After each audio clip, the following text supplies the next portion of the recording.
Hola amigos, ¿cómo están? Espero que muy bien. Quiero aprovechar estos minutos para contarles acerca de un libro de la autora chilena Constanza Michelson. El libro se llama Neurotic Chaos, puesto que utiliza una arroba, que es la manera de indiferenciar la estructura humana y decir somos todos personas, por lo tanto esto del género puede subsumirse en esta AO. Pero eso no tiene mayor importancia. Lo importante es que debo decir que la lectura de este libro me pareció extraordinariamente interesante, no solo por los contenidos, sino porque la escritora, Constanza, tiene un enorme talento lingüístico. Escribe extraordinariamente bien, su escritura es bella, es fluida, es sutil, es rica e incluso tiene un sentido del humor y una cierta ironía y una salida, pero que no rompen con este encuadre de belleza lingüística. No es frecuente, por lo menos en mi experiencia, que muchos autores tengan ese nivel de talento. Y solo puedo compararla con Roberto Bolaño o con Laurent Binet. Roberto Bolaño, ustedes todos lo conocen, es un chileno fallecido prematuramente, y Laurent Binet es el autor de un interesante libro que se llama La séptima función del lenguaje. En los tres casos hay una pluma que viene inspirada, no sé cómo, pero surge y cursa con una gran facilidad y con una gran gracilidad. Sin embargo, eso es una cosa. La segunda es que en los tres casos de los autores que he mencionado, tengo la impresión que al cabo de 50 o 60 páginas, o de 100 páginas, o de 300 páginas, empiezo a sentir una insensibilización a ese lenguaje. Bolaño, ustedes saben, tiene un libro que se llama 2666, que tiene casi 1000 páginas. A la página 300 no pude seguir leyendo. Porque este estilo perfecto, este estilo ingenioso, este estilo a veces divertido, este estilo empieza a ser atosigante. Y se empiezan a perder los matices. Lo mismo me pasa con Laurent Binet, que hace un libro muy interesante sobre el fenómeno lingüístico en sus desarrollos desde Ferdinand de Saussure y Jacobson, que era ruso, en Francia. Pasa por todos los conocidos, pasa por Sartre, pasa por de Saussure, pasa por, qué sé yo, Michel Foucault, pasa por Lambarté, por Lacan, etc. Es muy interesante, pero la insensibilización empieza más o menos luego. Y por lo tanto, cuesta seguir leyendo.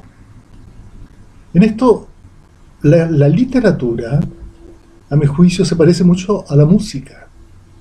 No se puede partir una sinfonía en fortísimo, seguirla en fortísimo y terminarla en fortísimo. Se pierden las ondulaciones, que son las que permiten los matices. Los matices no son cognitivos solamente, los matices son afectivos de alta, baja, pausa, retomar, etc. Y esto es lo que se pierde en estas personas de gran talento, porque terminan siendo una especie de línea, empiezan a ser planos. Por supuesto, esta es una opinión, otros tendrán otras opiniones, cada uno dirá las suyas, pero el tema del libro de Constanza es un tema, digamos, discutible por varias razones.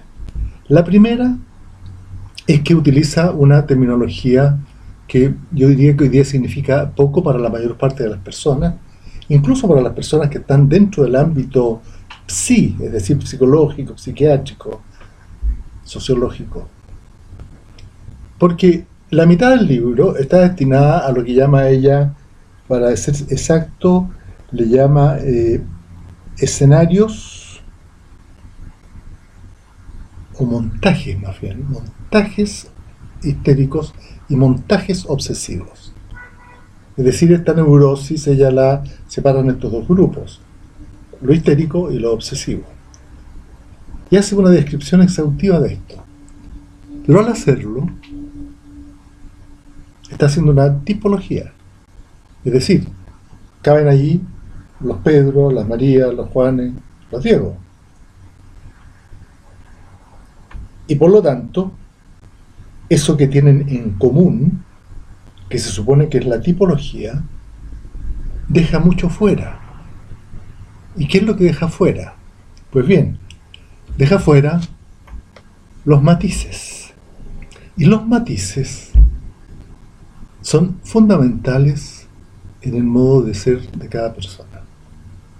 Les voy a leer un párrafo muy cortito de Sándor Márai, el escritor húngaro, en este libro que se llama La Gaviota, que dice lo siguiente. Dice: nos diferenciamos en los matices. Gracias a ellos nos convertimos en identidades tenues, ligeras sombras que disfrutan del libre albedrío individual. Tú y yo solo nos reconocemos en los matices. Lo demás es resultado de la ley. ¿Pero qué entiende Sándor Márai por ley? No es lo mismo que la ley del padre en Lacan. La ley es la naturaleza biológica del ser humano. Es una fábrica de seres extraordinariamente parecidos,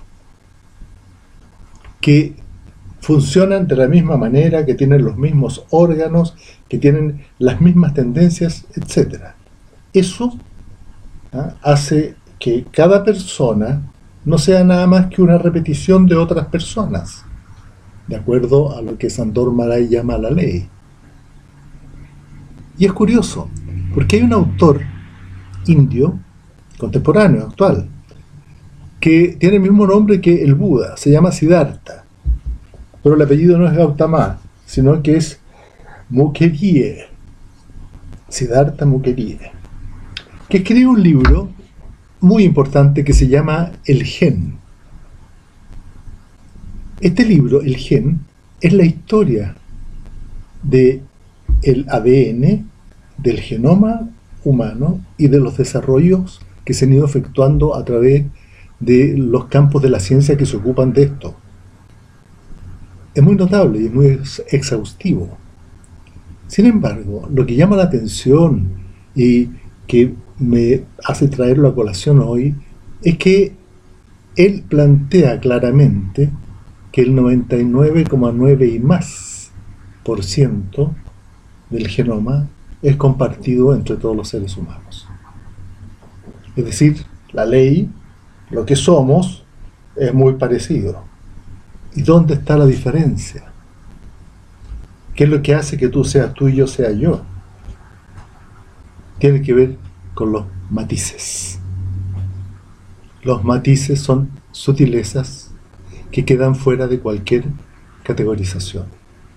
Por eso no podemos hablar de histérico, de obsesivo, de depresivo, como si fuera una categoría exhaustiva. Simplemente son apuntes de aquello que puede pasarle a cualquier ser humano y que no necesariamente constituyen estructuras estables, pero que sí forman parte del pool en el cual nos movemos desde el significado. Las categorizaciones, las tipologías, han ido perdiendo fuerza en todos los análisis del ser humano y también en los análisis políticos y sociológicos, porque las categorías parten de lo que habitualmente tratan de negar, es decir, que el otro sea como yo quiero que sea, o no sea como yo no quiero que sea, o sea lo que yo no quiero que sea. Y yo soy de una manera o de otra manera y me relaciono de esta manera o de otra manera. Constanza cita en el curso del texto una frase de Sartre, que es: el infierno es el otro. Pero así suelta no dice mucho. Porque Sartre, junto con Hegel, plantea que yo necesito al otro para ser yo. O sea, el ego, que vimos en alguna reunión anterior, que este conjunto de adicciones que creemos nos define, requiere del otro para ser lo que es. Entonces, el otro es el infierno. Significa que hay una lucha de libertades. Dice Sartre: o le robo la libertad o él me la roba a mí. Entonces, el libro de Constanza Michelson es muy interesante, plano desde mi punto de vista por el exceso de talento, y finalmente utiliza una tipología que yo creo que no logra captar los matices que hacen de cada persona lo que es. Nos vemos. Gracias.